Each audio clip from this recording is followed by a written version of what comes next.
ഈ ദുരന്ത ഭൂമിയിൽ നിന്ന് ഈ ദുരിതം അനുഭവിക്കുന്ന ജനങ്ങൾക്ക് വേണ്ടി വയനാടിൻ്റെ പുനർനിർമ്മാണത്തിൻ്റെ വേണ്ടി കേരളം ആവശ്യപ്പെട്ടത് വെറും 2221 കോടി രൂപയാണ്.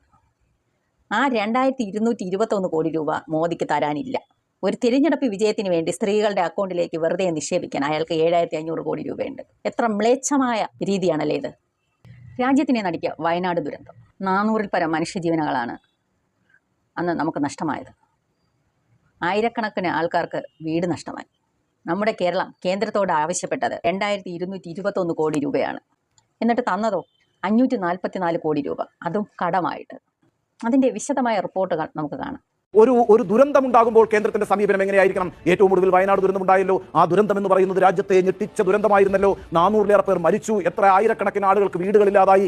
2 പ്രദേശങ്ങളാണ് ആ മലവെള്ളപ്പാച്ചിൽ കുത്തിയൊലിച്ചു പോയത്. അവിടെ ഒരു പുനർനിർമ്മാണം നടത്താൻ, ആ മനുഷ്യരെ പുനരധിവസിപ്പിക്കാൻ കേരളം 2221 കോടി രൂപയാണ് കേന്ദ്രത്തോട് ആവശ്യപ്പെട്ടത്. എത്ര രൂപയാണ് തന്നതെന്നറിയാമോ? 544 കോടി രൂപ.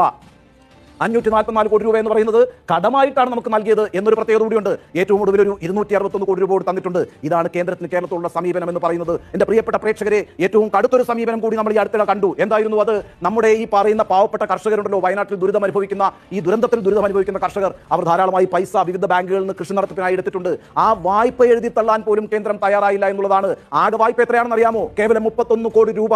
31 കോടി രൂപ എഴുതി തള്ളാൻ കേന്ദ്ര സർക്കാർ തയ്യാറല്ല. 9000 കോടിയാണ് കേട്ടോ വിജയ് മല്യ പോയത്. മെഹുൽ ചോസ്കി കട്ടുകൊണ്ടുപോയത് 13000 കോടി രൂപയാണ്. ഇവിടെ കേവലം 31 കോടി രൂപ എഴുതി തള്ളാൻ കഴിയില്ല എന്ന് പറയുന്ന കേന്ദ്ര സർക്കാരിനെ ശക്തമായി വിമർശിക്കുകയാണ് കഴിഞ്ഞ ആഴ്ച ഹൈക്കോടതി ചെയ്തത്. എന്ത് സമീപനമാണ്, എന്ത് മനുഷ്യത്വരഹിതമായ സമീപനമാണ് കേന്ദ്രം കേരളത്തോട് കാണിക്കുന്നത് എന്ന് തന്നെയാണ് ഹൈക്കോടതി ചോദിച്ചത്. എന്ന് മാത്രവുമല്ല, ഒരു ജപ്തിയും നടത്താൻ കഴിയില്ല എന്ന് തന്നെ ഹൈക്കോടതി ഉത്തരവിട്ടു. അതുകൂടാതെ ഈ വായ്പ നൽകിയ ബാങ്കുകളെ കേസിൽ കക്ഷി ചേർക്കുകയും ചെയ്തു. അങ്ങനെ ഹൈക്കോടതി അതിശക്തമായ വിമർശനമാണ് കേന്ദ്രത്തോട് ഉന്നയിച്ചത്.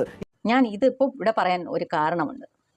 ബീഹാറിൽ ഇലക്ഷൻ നടക്കുകയില്ലേ, NDAക്ക് ഭരണം പിടിക്കാനായി സംസ്ഥാന കേന്ദ്ര സർക്കാരുകൾ ചേർന്ന് ഒരു പ്രഖ്യാപനം നടത്തി. സ്ത്രീകൾക്ക് 10000 രൂപ വെച്ച് നൽകുമെന്നായിരുന്നു. സംസ്ഥാന സർക്കാർ അതിലേക്ക് മാറ്റിവെച്ചത് 2500 കോടി രൂപയാണ്. അവിടെയാണ് കേന്ദ്ര സർക്കാരിൻ്റെ വിഹിതമായ തുക നാം എടുത്തു പറയേണ്ടത്.